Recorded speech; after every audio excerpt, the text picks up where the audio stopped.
ഈശോയുടെ സമാധാനം നമ്മുടെ ഹൃദയങ്ങളെ ഭരിക്കട്ടെ. നമ്മൾ ഈ ദിവസങ്ങളിലായിട്ട് കേട്ടുവരികയായിരുന്നു. നമ്മൾ വിക്ടബറിൻ്റെ ആധ്യാത്മീയ പ്രബോധനങ്ങൾ എന്ന പുസ്തകത്തിൻ്റെ 2ാം വാല്യം പ്രസിദ്ധീകരിച്ചു. ഇതിനെക്കുറിച്ചുള്ള ഡീറ്റെയിൽ നമ്മുടെ ചാനലിൽ കൊടുത്തിട്ടുണ്ട്. അതുപോലെ തന്നെ ഇന്ത്യക്ക് വെളിയിലുള്ളവർക്ക് വാങ്ങിക്കാൻ വേണ്ടി ആമസോണിൽ നമുക്ക് ലിങ്ക് ഉണ്ട്. അതിൽ ക്ലിക്ക് ചെയ്ത് കഴിയുമ്പോൾ ഈ പുസ്തകം ആവശ്യമുള്ളവർക്ക് വാങ്ങിക്കാവുന്നതാണ്. അപ്പോൾ കഴിഞ്ഞ പ്രാവശ്യമൊക്കെ നമ്മൾ കേട്ടു, കർത്താവിൻ്റെ നാമത്തിന് വേണ്ടി നമ്മൾ കാത്തിരിക്കണം, പരിശുദ്ധാത്മാവ് വരുന്നത് വരെ നമ്മൾ ശാന്തരായിട്ട് ദൈവത്തിൻ്റെ കരത്തിൻ്റെ കീഴിൽ താഴ്മയോടെ ഇരിക്കണം. വിശുദ്ധി എന്താണ്, ദൈവസ്നേഹം എന്താണ്, കാത്തിരിപ്പ് എന്താണ്, ക്ഷമ എന്താണ് എന്നെല്ലാം നമ്മൾ ഓരോ പ്രാവശ്യങ്ങളിലായിട്ട് നമ്മൾ ശ്രവിച്ചു. കർത്താവിൻ്റെ വചനം ശ്രവിക്കുമ്പോൾ നമ്മൾ ഏത് മനസ്സിലായിരിക്കണം? കർത്താവിൻ്റെ വചനം നമ്മളിൽ ആഴത്തിൽ വേരൂന്നി വളരണമെങ്കിൽ നമ്മൾ കർത്താവിനെ സ്വീകരിക്കേണ്ട മനോഭാവത്തെക്കുറിച്ച് യെശയ്യാ പ്രവാചകൻ്റെ പുസ്തകം 66-ാം അധ്യായം 1-ഉം 2-ഉം തിരുവചനങ്ങളിൽ നമ്മൾ ശ്രവിക്കുന്നുണ്ട്. കർത്താവ് അതിൽ പറയുകയാണ്, ആകാശം എൻ്റെ സിംഹാസനം, ഭൂമി എൻ്റെ പാദപീഠം. എന്ത് ഭവനമാണ് നിങ്ങൾ എനിക്ക് നിർമ്മിക്കുക? ഏതാണ് എൻ്റെ വിശ്രമസ്ഥലം? കർത്താവ് അരുളി ചെയ്യുന്നു, ഇവയെല്ലാം എൻ്റെ കരവേലയാണ്, എൻ്റേത് തന്നെ. ആത്മാവിൽ എളിമയും അനുതാപവും ഉണ്ടായിരിക്കെ എൻ്റെ വചനം ശ്രവിക്കുമ്പോൾ വിറയ്ക്കുകയും ചെയ്യുന്നവരെയാണ് ഞാൻ കടാക്ഷിക്കുക. ദൈവത്തിൻ്റെ കടാക്ഷവും അനുഗ്രഹവും ഒക്കെ വരുന്നത് എപ്പോഴാണ്? നമ്മുടെ പാപത്തെക്കുറിച്ചുള്ളൊരു ബോധ്യം നമുക്കുണ്ടായിരിക്കുകയും അത് നമ്മൾ ഏറ്റുപറയുകയും ചെയ്യുമ്പോഴാണ് നമ്മളിൽ അനുതാപം ഉളവാകുക. നമുക്കറിയാം, ഈശോ ആദ്യം വന്ന് പ്രഘോഷിക്കപ്പെട്ട ഒരു വചനമുണ്ട്. ഈശോ തന്നെ വെളിപ്പെടുത്തുന്ന വചനമാണിത്. മർക്കോസിൻ്റെ സുവിശേഷം 1-ാം അധ്യായം 15-ാം തിരുവചനത്തിൽ ഈശോ പറയുകയാണ്, സമയം പൂർത്തിയായി, ദൈവരാജ്യം സമീപിച്ചിരിക്കുന്നു, അനുതപിച്ച് സുവിശേഷത്തിൽ വിശ്വസിക്കുക. ഞാൻ തന്നെ എന്ന പുറപ്പാടിൻ്റെ പുസ്തകം 3-ാം അധ്യായം 14-ാം തിരുവചനത്തിൽ ദൈവം മോശയ്ക്ക് വെളിപ്പെടുത്തുകയാണ്, ഞാനാകുന്നവൻ എന്നെ നിങ്ങളുടെ അടുത്തേക്ക് അയച്ചിരിക്കുന്നു. ആ ദൈവം തന്നെയാണ് നമ്മളോട് പറയുക, സമയം പൂർത്തിയായി, ദൈവരാജ്യം സമീപിച്ചിരിക്കുന്നു, അനുതപിച്ച് സുവിശേഷത്തിൽ വിശ്വസിക്കുക. ദൈവരാജ്യം സമീപിച്ചിരിക്കുന്നു. ഈശോ നമ്മുടെ അടുത്ത് തന്നെയുണ്ട്. ഈശോ നമ്മോട് കൂടെയുണ്ട്. പക്ഷേ നമ്മുടെയും കൂടെ ഒരു തിരിഞ്ഞു നോട്ടം, നമ്മളിലേക്ക് തന്നെ തിരിയുമ്പോഴാണ് നമുക്ക് ദൈവത്തെ ദർശിക്കാൻ സാധിക്കുക. ഉൽപ്പത്തി പുസ്തകം 1-ാം അധ്യായം 26-ഉം 27-ഉം തിരുവചനത്തിൽ ദൈവത്തിൻ്റെ ഛായയിലും സാദൃശ്യത്തിലുമാണ് ദൈവം നമ്മളെ സൃഷ്ടിച്ചത്.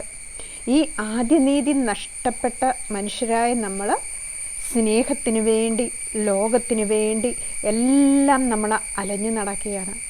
ശരിക്കും നമുക്ക് യഥാർത്ഥ സ്നേഹം ലഭിക്കുന്നത്, യഥാർത്ഥ നീതി ലഭിക്കുന്നത് ആ ആദ്യ നീതിയിലേക്ക് നമ്മൾ തിരിച്ചു വരുമ്പോഴാണ്. ദൈവത്തിൻ്റെ സ്നേഹത്തിലേക്ക് നമ്മൾ തിരിച്ചു വരുമ്പോഴാണ്. അതിനു വേണ്ടിയിട്ടാണ് സ്വപുത്രനെ അവിടുന്ന് ഭൂമിയിലേക്ക് അയച്ചു. യോഹന്നാന്റെ സുവിശേഷം 3-ാം അധ്യായം 16-ാം തിരുവചനത്തിൽ തന്നിൽ വിശ്വസിക്കുന്ന ഏവനും നശിച്ചു പോകാതെ നിത്യജീവൻ പ്രാപിക്കുന്നതിന് വേണ്ടി തൻ്റെ ഏകജാതനെ നൽകാൻ തക്കവിധം ദൈവം ലോകത്തെ അത്രമാത്രം സ്നേഹിച്ചു. സ്വപുത്രനെ നൽകിക്കൊണ്ടാണ് അവിടുന്ന് നമ്മെ വീണ്ടും തിരിച്ച് എടുക്കുന്നത്. അതിലൂടെ മാത്രമേ നമുക്ക് അനുതാപം ലഭിക്കുകയുള്ളൂ. ആ ക്രൂശിതനായ ഈശോയെ നോക്കുമ്പോഴാണ് നമുക്ക് അനുതാപം ലഭിക്കുക. ആ പീഡ സഹിച്ച ക്രിസ്തുവിനെ അനുകരിക്കുമ്പോഴാണ് നമ്മുടെ ഹൃദയം മാംസള ഹൃദയമായിട്ട് മാറുക. എസെക്കിയേൽ പ്രവാചകന്റെ പുസ്തകം 36-ാം അധ്യായം 26-ാം തിരുവചനത്തിൽ പ്രവാചകൻ പറയുകയാണ്, ഒരു പുതിയ ഹൃദയം ഞാൻ നിനക്ക് തരും, ഒരു പുതിയ ആത്മാവിനെ നിന്നിൽ ഞാൻ നിക്ഷേപിക്കും. നമ്മിൽ നിന്ന് ശിലാഹൃദയത്തെ എടുത്തു മാറ്റി മാംസളമായ ഒരു ഹൃദയം കർത്താവ് നമുക്ക് തരും. എപ്പോഴാണ്? അനുതപിക്കുമ്പോൾ. നമ്മളിലെല്ലാം ഒരു ശിലയുടെ ഹൃദയമുണ്ട്, കഠിനമായ ഹൃദയമുണ്ട്. ഈ ഹൃദയം എടുത്തു മാറ്റി അവിടെ മാംസള ഹൃദയം വരണമെങ്കിൽ നമ്മൾ എളിമയോടും അനുതാപത്തോടും കൂടി ദൈവത്തിൻ്റെ വചനത്തിൻ്റെ മുൻപിൽ നമ്മളിരിക്കണം. പ്രാർത്ഥനയുടെ മുമ്പിൽ, വിശുദ്ധ കുർബാനയുടെ മുമ്പിൽ എളിമയോടും അനുതാപത്തോടും കൂടി നമ്മളിരിക്കണം. അവിടെ ഇരിക്കുമ്പോഴാണ് നമ്മുടെ ആദ്യ നീതിയിലേക്ക് നമ്മൾ തിരിച്ചെത്തുക. ആ തിരിച്ചെത്തലിലാണ് നമ്മൾ പുതിയ സൃഷ്ടിയായി മാറുക. 2 കൊരിന്ത്യർ 5:17 തിരുവചനത്തിൽ വിശുദ്ധ പൗലോസ്ലീഹ പറയാണ്, ക്രിസ്തുവിൽ ആയിരിക്കുന്നവൻ പുതിയ സൃഷ്ടിയാണ്, പഴയത് കടന്നുപോയി, ഇതാ പുതിയത് വന്നു കഴിഞ്ഞു. നമ്മൾ ഈശോയിലാണെങ്കിൽ നമ്മൾ പുതിയ പുതിയ പുതിയ സൃഷ്ടികളാണ്. ഈ പുതിയ സൃഷ്ടിയുടെ പ്രത്യേകത യെശയ്യാ പ്രവാചകന്റെ പുസ്തകം 11 1 തൊട്ട് 14 വരെയുള്ള തിരുവചനത്തിൽ, നീതിനിഷ്ഠനായ രാജാവ് ഈശോ ദൈവപുത്രൻ വന്നു കഴിയുമ്പോഴാണ് നമ്മൾ പുതിയ പുതിയ സൃഷ്ടികളായി മാറുക. ഇതിൽ പറയാണ്, വിശുദ്ധഗിരിയിൽ ആരും ദ്രോഹമോ നാശമോ ചെയ്യില്ല, സമുദ്രം ജലം കൊണ്ടെന്നപോലെ ഭൂമി കർത്താവിനെക്കുറിച്ചുള്ള ജ്ഞാനം കൊണ്ട് നിറയും. ദൈവത്തിൻ്റെ വിശുദ്ധഗിരിയിൽ ആരും ദ്രോഹമോ നാശമോ നടത്തുകയില്ല. അതിന് തൊട്ട് മുമ്പുള്ള വചനത്തിൽ പറയുന്നുണ്ട്, യെശയ്യാ പ്രവാചകന്റെ പുസ്തകം 11 5 മുതൽ 9 വരെയുള്ള വചനത്തിലൊക്കെ പറയുന്നുണ്ട്, ചെന്നായും ആട്ടിൻകുട്ടിയും ഒന്നിച്ചു വസിക്കും, പുള്ളിപ്പുലി കോലാട്ടിൻകുട്ടിയോടുകൂടി കിടക്കും. ഇങ്ങനെയെല്ലാം സംഭവിക്കുന്നത് ഈ മൃഗങ്ങൾ എല്ലാം നമ്മുടെ ഹൃദയത്തിൽ തന്നെയുള്ളതാണ്. ചെന്നായുണ്ട്, ആട്ടിൻകുട്ടിയുണ്ട്, പുള്ളിപ്പുലിയുണ്ട്, അതുപോലെ സർപ്പമുണ്ട്. ഇതെല്ലാം നമ്മുടെ ഉള്ളിൽ തന്നെയുള്ളതാണ്. വിദ്വേഷം, വൈരാഗ്യം, പലതരത്തിലുള്ള അശുദ്ധ പാപങ്ങൾ, ഇതെല്ലാം എടുത്തു മാറ്റി അവിടെ ശിശു ആയി മാറുക, അവിടെ ആട്ടിൻകുട്ടിയായിട്ട് മാറുക. ഈ ആത്മാവ് നമ്മളിൽ വന്നു കഴിയുമ്പോഴാണ് അവിടെ വിശുദ്ധഗിരിയിൽ ആരും ദ്രോഹമോ നാശമോ വരുത്താതെ, സമുദ്രം ജലം കൊണ്ടെന്നതുപോലെ ഭൂമി കർത്താവിനെക്കുറിച്ചുള്ള ജ്ഞാനം കൊണ്ട് നിറയും. നീതിനിഷ്ഠനായ രാജാവ് വരുമ്പോൾ, ദൈവത്തിൻ്റെ പരിശുദ്ധാത്മാവ് വാസമുറപ്പിക്കുമ്പോൾ നമ്മളിൽ ഓരോരുത്തരിലും സംഭവിക്കുന്നതാണിത്. ഈ വചനത്തിൽ പറയുന്ന ഓരോ കാര്യങ്ങളും നമ്മളിലുമുണ്ട്. ഉൽപ്പത്തി പുസ്തകത്തിൽ നമ്മൾ കാണുന്നുണ്ട് 2 വ്യക്തിത്വങ്ങൾ, കായേനുണ്ട്, ആബേലുണ്ട്, ഏസാവുണ്ട്, യാക്കോബുണ്ട്, പരിശുദ്ധ മറിയമുണ്ട്, ഹവ്വായുണ്ട്. ഇവിടെയെല്ലാം 2 വ്യക്തിത്വങ്ങളെ നമ്മൾ കാണും. ഈ 2 വ്യക്തിത്വങ്ങളും നമ്മളിൽ ഓരോ വ്യക്തിയിലുമുള്ളതാണ്. നമുക്ക് വേണേൽ കായേനാകാം, നമുക്ക് വേണേൽ ആബേലാകാം. നല്ലത് തിരഞ്ഞെടുക്കണോ വേണ്ടയോ എന്ന് തീരുമാനിക്കേണ്ടത് നമ്മൾ ഓരോരുത്തരുമാണ്. ഉൽപ്പത്തി പുസ്തകം 4 7 തിരുവചനത്തിൽ കർത്താവ് കായേലിനോട് ഒരു കാര്യം പറയുന്നുണ്ട്. ആബേലും കായേലും ദൈവത്തിന് ബലിയർപ്പിക്കുന്നുണ്ട്. അപ്പോൾ ഒരു ബലിയിൽ ദൈവം, ആബേലിൻ്റെ ബലിയിൽ ദൈവം സംപ്രീതനായി. അതുകൊണ്ട് കായേൻ ദൈവത്തോട് കോപിക്കുകയാണ്. അപ്പോൾ ദൈവം കായേലിനോട് ചോദിക്കുകയാണ്, ഉൽപ്പത്തി പുസ്തകം 4 5 മുതലുള്ള തിരുവചനത്തിൽ, എന്നാൽ കായേലിലും അവൻ്റെ കാഴ്ചവസ്തുക്കളിലും അവിടുന്ന് പ്രസാദിച്ചില്ല. ഇത് കായേനെ അത്യധികം കോപിപ്പിച്ചു, അവൻ്റെ മുഖം കറുത്തു. കർത്താവ് കായേലിനോട് ചോദിച്ചു, നീ കോപിച്ചിരിക്കുന്നത് എന്തുകൊണ്ട്? നിന്റെ മുഖം വാടിയിരിക്കുന്നത് എന്തുകൊണ്ട്? ഉചിതമായി പ്രവർത്തിച്ചാൽ നീയും സ്വീകാര്യനാകിയില്ലേ? നല്ലത് ചെയ്യുന്നില്ലെങ്കിൽ പാപം പടിവാതിക്കൽ പതിയിരിപ്പുണ്ടെന്ന് ഓർക്കുക. അത് നിന്നിൽ താല്പര്യം വെച്ചിരിക്കുന്നു, നീ അതിനെ കീഴടക്കണം. ഇതിലെന്താണ് പറയുക? പാപം പടിവാതിക്കൽ കാത്തു നിൽപ്പുണ്ട്. നമ്മുടെ ഓരോരുത്തരുടെയും ഹൃദയത്തിൻ്റെ വാതിക്കൽ പാപം പതിയിരിപ്പുണ്ട്. അത് നിന്നിൽ താല്പര്യം വെച്ചിരിക്കുന്നു, നീ അതിനെ കീഴടക്കണം. കർത്താവ് പറയുകയാണ്, നമ്മളിലും ഇതുപോലെ തന്നെയാണ്. പാപം പതിയിരിപ്പുണ്ട്. അതിനെ കീഴടക്കുവാനായിട്ട് നമ്മുടെയും കൂടെ സഹകരണം എപ്പോഴും ആവശ്യമാണ്. ഇതുപോലെ നമുക്ക് പുതിയ നിയമത്തിലേക്ക് വരുമ്പോഴും വിശുദ്ധ പത്രോസ്ലീഹായെ കാണാൻ സാധിക്കും. കർത്താവിനോട് ഏറ്റവും അടുത്ത് നിന്ന ശിഷ്യൻ. കർത്താവിൻ്റെ ശിഷ്യന്മാരിൽ ഇന്നകളിൽപ്പെട്ട 3 ശിഷ്യന്മാരെ നമ്മൾ കാണുന്നുണ്ട്. വിശുദ്ധ പത്രോസ്, വിശുദ്ധ യോഹന്നാന്, യാക്കോബ്, വിശുദ്ധ യാക്കോബ്. അതിൽ വിശുദ്ധ പത്രോസിൻ്റെ പ്രത്യേകത, പലപ്പോഴും കർത്താവിനെക്കുറിച്ച് നല്ലത് പറയുന്ന വിശുദ്ധ പത്രോസ്, ചില അവസരങ്ങളിൽ തിന്മ ഉണ്ടാകുന്ന വിശുദ്ധ പത്രോസിനെ നമ്മൾ കാണുന്നുണ്ട്. വിശുദ്ധ പത്രോസിനെ 3 പ്രാവശ്യം നമ്മുടെ കർത്താവിനെ തള്ളിപ്പറയുന്നുണ്ട്. ഈശോ അത് പറഞ്ഞു, നീ കോഴി കൂവുന്നതിന് മുമ്പ് 3 പ്രാവശ്യം എന്നെ തള്ളിപ്പറയുമെന്ന്. അതിനുശേഷം പത്രോസ്ലീഹ ഒരു കാര്യം ചെയ്തതുകൊണ്ട് ഇന്നും കർത്താവ് ഓർമ്മിപ്പിക്കുകയാണ്, ഇന്നും സഭയുടെ തലവനായിട്ട് നിർത്തുകയാണ്. വിശുദ്ധ പത്രോസിനെ. വിശുദ്ധ പത്രോസിൻ്റെ അനുയായികളാണ് മാർപ്പാപ്പമാർ എന്ന് നമുക്കറിയാം. അപ്പോൾ ആ പത്രോസിനെയാണ് കർത്താവ് സഭയുടെ തലവനായിട്ട് നിയമിച്ചത്. നമുക്കറിയാം കർത്താവിനെ തള്ളിപ്പറഞ്ഞ വ്യക്തിയാണ് വിശുദ്ധ പത്രോസ്. അതുപോലെ ദൈവിക കാര്യങ്ങൾ ഈശോ സംസാരിക്കുമ്പോഴും അവിടെ വന്ന് വിശുദ്ധ പത്രോസ്ലിഹ ആ ദൈവിക പദ്ധതികളെ മാറ്റി നിർത്തുന്നത് നമ്മൾ കണ്ടു. മത്തായിയുടെ സുവിശേഷം 16-ാം അധ്യായം 26-ാം തിരുവചനത്തിൽ കർത്താവ് അന്നേരം പത്രോസിനെ വിളിക്കുകയാണ്, സാത്താനെ, നീ എൻ്റെ മുൻപിൽ നിന്നും പോകുക, നീ എനിക്ക് പ്രതിബന്ധമാണ്, നിൻ്റെ ചിന്ത മാനുഷികമാണ്. അതേസമയം അതിനു മുമ്പ് വിശുദ്ധ പത്രോസ്ലിഹ മത്തായിയുടെ സുവിശേഷം 16-ാം അധ്യായം 13 തൊട്ട് 20 വരെയുള്ള തിരുവചനത്തിൽ കർത്താവിനെ ഏറ്റുപറയുന്നുണ്ട്. നീ ജീവനുള്ള ദൈവത്തിൻ്റെ പുത്രനായ ക്രിസ്തുവാണ് എന്ന് ഈശോയെ ഏറ്റുപറയുന്ന വിശുദ്ധ പത്രോസ്ലിഹ. ആ പത്രോസ് തന്നെയാണ് ഇപ്പുറത്ത് ഇങ്ങനെയൊക്കെ സംഭവിക്കുക. അപ്പം മനുഷ്യരായ നമ്മളിൽ എപ്പോഴും തെറ്റുകളും കുറവുകളും വീഴ്ചകളും സംഭവിച്ചാലും നമ്മൾ അനുതപിക്കാൻ തയ്യാറായാൽ തീർച്ചയായിട്ടും ഈശോയുടെ സ്നേഹം നമ്മളെ വലയം ചെയ്യും.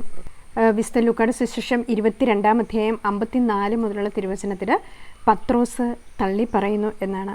അതിൽ 61-ാം തിരുവചനത്തിൽ പറയാണ്, കർത്താവ് പത്രോസിൻ്റെ നേരെ തിരിഞ്ഞ് അവനെ നോക്കി, ഇന്ന് കോഴി കൂവുന്നതിന് മുമ്പ് 3 പ്രാവശ്യം നീ എന്നെ നിഷേധിക്കും എന്ന് കർത്താവ് പറഞ്ഞ വചനം അപ്പോൾ പത്രോസ് ഓർമ്മിച്ചു. അവൻ പുറത്തു പോയി മനംനൊന്ത് കരഞ്ഞു. 62-ാമത്തെ വചനമാണ്. ഓർമ്മിപ്പിക്കുകയാണ് കർത്താവ്. കർത്താവ് തിരിഞ്ഞ് നോക്കിയപ്പോൾ വിശുദ്ധ പത്രോസ് ഓർക്കുകയാണ് കർത്താവിൻ്റെ വചനങ്ങൾ. അതിലൂടെ അദ്ദേഹം മനംനൊന്ത് കരഞ്ഞു. അതിലൂടെ വിശുദ്ധ പത്രോസ്ലിഹ അനുതപിക്കുകയാണ്. ഈ ഒരു അനുതാപമാണ് അദ്ദേഹത്തെ സഭയുടെ തലവനായി നിയമിക്കുന്നത്. വിശുദ്ധ യോഹന്നാന്റെ സുവിശേഷം 21-ാം അധ്യായം 15 തൊട്ട് 18 വരെയുള്ള തിരുവചനത്തിൽ അജപാലന ശുശ്രൂഷ വിശുദ്ധ പത്രോസിനെ ദൈവം ഏൽപ്പിക്കുന്നത് നമ്മൾ കാണുന്നുണ്ട്. അതിൽ വിശുദ്ധ പത്രോസിനോട് ദൈവം ചോദിക്കുകയാണ്, യോനയുടെ പുത്രനായ ശിമിയോനെ, നീ ഇവരെക്കാൾ അധികമായി എന്നെ സ്നേഹിക്കുന്നുവോ? നമ്മോടും ദൈവം ചോദിക്കുന്നുണ്ട്. നമ്മൾ അനുതപിച്ച് കഴിയുമ്പോൾ, ദൈവത്തെ സ്വന്തമാക്കി കഴിയുമ്പോൾ, നമ്മുടെ ഹൃദയം മാനസാന്തരത്തിലേക്ക് വരുമ്പോൾ കർത്താവ് നമ്മളോട് ചോദിക്കുകയാണ്, നമ്മുടെ പേര് വിളിച്ച് അവിടെ നമ്മളോട് ചോദിക്കുന്നുണ്ട്, നീ എന്നെ സ്നേഹിക്കുന്നുവോ? വിശുദ്ധ പത്രോസ്ലിഹ പറയാണ്, ഉവ്വ് കർത്താവേ, ഞാൻ നിന്നെ സ്നേഹിക്കുന്നുവെന്ന് നീ അറിയുന്നുവല്ലോ. അപ്പോൾ ദൈവം പറയാണ്, എൻ്റെ കുഞ്ഞാടുകളെ മേയ്ക്കുക. കാരണം കുഞ്ഞാടുകളെല്ലാം ഈ വഴിയിലൂടെ വരേണ്ടവരാണ്. നമ്മൾ ഉൽപ്പത്തി പുസ്തകം തൊട്ട് വെളിപാടിൻ്റെ പുസ്തകം വരെ വായിക്കുമ്പോഴും കാണാൻ സാധിക്കുന്ന ഒരു കാര്യമുണ്ട്. ജനം കർത്താവിനെ വിളിച്ചപേക്ഷിക്കും. പാപത്തിൽ വീണ് കഴിയുമ്പോൾ, കഷ്ടതകളുണ്ടാകുമ്പോൾ ഒക്കെ ജനം ദൈവത്തെ വിളിച്ചപേക്ഷിക്കുമ്പോൾ ദൈവം സ്വർഗത്തിൽ നിന്ന് അവരുടെ പ്രാർത്ഥന ശ്രവിച്ച് പ്രവാചകന്മാരെ ഒക്കെ അയച്ച് അവരെ രക്ഷിച്ച് നല്ലൊരു സ്ഥാനത്തേക്ക് എത്തിക്കുമ്പോൾ മനുഷ്യരായ നമ്മളിൽ വീണ്ടും അഹങ്കാരം മുളയെടുക്കും. കർത്താവിനെ നമ്മൾ മറക്കും. സങ്കീർത്തനം 106-ാം അധ്യായത്തിലും 107-ാം അധ്യായത്തിലും ഒക്കെ നമ്മൾ കാണുന്നുണ്ട്. ഇസ്രായേൽ ജനം വന്ന അതേ വഴി, ഈ ഒരു വഴി തന്നെയാണ് നമ്മളും പോവുക. എല്ലാ അനുഗ്രഹങ്ങളും നമുക്ക് കിട്ടിക്കഴിയുമ്പോൾ നമ്മൾ ദൈവത്തെ മറക്കുകയാണ്. വീണ്ടും നമ്മൾ തകർച്ചയിലേക്ക് പോകും. ദൈവം സ്നേഹിക്കുന്നത് കൊണ്ടാണ് നമ്മളെ ഈ ഒരു വഴിയിലൂടെ കർത്താവ് കൊണ്ടുപോവുക. തകർച്ചയിലൂടെ പോന്നു കഴിയുമ്പോൾ വീണ്ടും നമ്മൾ കർത്താവിനെ വിളിച്ചപേക്ഷിക്കും. ആമോസിൻ്റെ പുസ്തകം 3-ാം അധ്യായം 2-ാം തിരുവചനത്തിൽ നമ്മളൊക്കെ വായിക്കുന്നു, നിങ്ങളെ മാത്രമാണ് ഞാൻ എൻ്റെ സ്വന്തം ജനമായിട്ട് കണ്ടത്, അതുകൊണ്ട് നിങ്ങളുടെ എല്ലാ പാപങ്ങൾക്കും നിങ്ങളെ ഞാൻ ശിക്ഷിക്കും. ദൈവത്തിൻ്റെ സ്വന്തം ജനമായതുകൊണ്ടാണ് ഈ ഒരു വഴിയിലൂടെ ഒക്കെ നമ്മൾ കടന്നു പോയി നീതിയിലും സത്യത്തിലും ജീവിക്കാൻ അവിടുന്ന് നമ്മളെ വിളിക്കുന്നത്. അപ്പോൾ കർത്താവ് തന്ന ഈ വചനങ്ങളെ ഓർത്ത് നമുക്ക് ദൈവത്തിന് നന്ദി പറയാം. കൂടുതൽ അനുതാപമുള്ള ഒരു ഹൃദയം സ്വന്തമാക്കുവാൻ നമ്മളിലുള്ള വ്യക്തിത്വങ്ങളെ നമ്മൾ കണ്ടെടുത്ത് നന്മയാണോ തിന്മയാണോ നമ്മളിൽ കൂടുതലുള്ളത് അത് അത്യുന്നതനായ ദൈവത്തിനറിയാം. നമുക്കും കുറച്ചൊക്കെ നമ്മുടെ അറിയാൻ സാധിക്കും. ദാനിയേൽ പ്രവാചകന്റെ പുസ്തകം 10-ാം അധ്യായം 12-ാം തിരുവചനത്തിൽ ദാനിയേലിനോട് കർത്താവ് അരുളി ചെയ്യാണ്, ദാനിയേലേ ഭയപ്പെടേണ്ട, നീ നിന്നെ തന്നെ എളിമപ്പെടുത്തി പ്രാർത്ഥിക്കുവാൻ തുടങ്ങിയ നിമിഷം മുതൽ നിൻ്റെ പ്രാർത്ഥന കേൾക്കപ്പെട്ടിരിക്കുന്നു എന്നാ പറയുക. നമ്മളെ തന്നെ കണ്ടെത്തി എളിമപ്പെടുത്തി പ്രാർത്ഥിക്കാൻ തുടങ്ങിയ ദിവസം മുതൽ, സമയം മുതൽ നമ്മുടെ പ്രാർത്ഥന അഥവാ നമ്മളെ കർത്താവ് കണ്ടിരിക്കുന്നു. അപ്പോൾ അതിനാണ് ദൈവം നമുക്ക് അനുദപിക്കാൻ വീണ്ടും വീണ്ടും ആഹ്വാനം ചെയ്യുക. ആ ഒരു അനുഗ്രഹത്തിന് വേണ്ടി നമുക്ക് കർത്താവിനോട് പ്രാർത്ഥിക്കാം. നമ്മളിൽ ഉള്ളത് ആരാണ്? കായേനാണോ? ആബേലാണോ? ഏസാവാണോ? യാക്കോബാണോ? മർത്തായാണോ? മറിയമാണോ? ഹവ്വായാണോ? പരിശുദ്ധ മറിയമാണോ? ഒക്കെ നമ്മൾ 2 വ്യക്തിത്വങ്ങൾ എടുത്ത് നോക്കുവാണെങ്കിൽ നമുക്ക് കാണാൻ സാധിക്കും. പരിശുദ്ധ മറിയത്തിൻ്റെ കൃപയും, ഹവ്വ ആരാണ്? ദൈവത്തിൻ്റെ അതേ ഛായയിൽ സൃഷ്ടിക്കപ്പെട്ടവളായിരുന്നു. പക്ഷേ ഹവ്വായിൽ സംഭവിച്ചെന്താണ്? ദൈവത്തിൻ്റെ വാക്കുകൾ ധിക്കരിച്ച് തിന്മയുടെ ശബ്ദം ശ്രവിച്ചതുമൂലം അവൾ ആദിമാതാവായ ഹവ്വായിലൂടെ പാപം ഭൂമിയിലേക്ക് വന്നു. പ്രഭാഷകൻ്റെ പുസ്തകം 25-ാം അധ്യായം 24-ാം തിരുവചനത്തിൽ പറയുന്നുണ്ട്, ഒരു സ്ത്രീയാണ് പാപം തുടങ്ങി വെച്ചത്, അവൾ മൂലം ലോകം മുഴുവൻ നശിക്കപ്പെടുന്നു. റോമാക്കാർക്കെഴുതിയ ലേഖനം 5-ാം അധ്യായത്തിൽ ആദവും ക്രിസ്തുവും വിശുദ്ധ പൗലോസിലെ വ്യക്തമാക്കുന്നുണ്ട്. ആദത്തിലൂടെ വന്ന പാപത്തെ ക്രിസ്തുവിലൂടെ കൃപയാക്കി ദൈവം മാറ്റി. ഹവ്വായിലൂടെ വന്ന പാപത്തെ ലൂക്കാ 1:28 കർത്താവിൻ്റെ കൃപയുടെ പാത്രമായി പരിശുദ്ധ മറിയം ഇതാ കർത്താവിൻ്റെ ദാസി എന്ന് പറഞ്ഞ് ആ പാപത്തെ തീർക്കുകയാണ്, ആ പാപത്തെ ഇല്ലാതാക്കുകയാണ്. അതിലൂടെ ദൈവത്തിൻ്റെ വാഗ്ദാനങ്ങൾ നിറവേറുകയാണ്. അതുകൊണ്ടാണ് പരിശുദ്ധ മറിയത്തോട് നമ്മൾ പ്രാർത്ഥിക്കുക, ദൈവത്തിൻ്റെ വാഗ്ദാനങ്ങൾക്ക് ഞങ്ങൾ യോഗ്യരാകുവാൻ, നിത്യജീവന് ഞങ്ങൾ യോഗ്യരാകുവാൻ, ഈശോയെ സ്വന്തമാക്കാൻ ഞങ്ങൾ യോഗ്യരാകുവാൻ പരിശുദ്ധ ദൈവമാതാവേ ഞങ്ങൾക്ക് വേണ്ടി അപേക്ഷിക്കണമേ. നമുക്കും പ്രാർത്ഥിക്കാം. ഈശോയുടെ വാഗ്ദാനങ്ങൾക്ക് ഞങ്ങൾ യോഗ്യരാകുവാൻ സർവേസിൻ്റെ പരിശുദ്ധ ദൈവമാതാവേ ഞങ്ങൾക്ക് വേണ്ടി പ്രാർത്ഥിക്കണമേ. ആമേൻ. ഈശോ മിശിഹായ്ക്ക് സ്തുതിയായിരിക്കട്ടെ.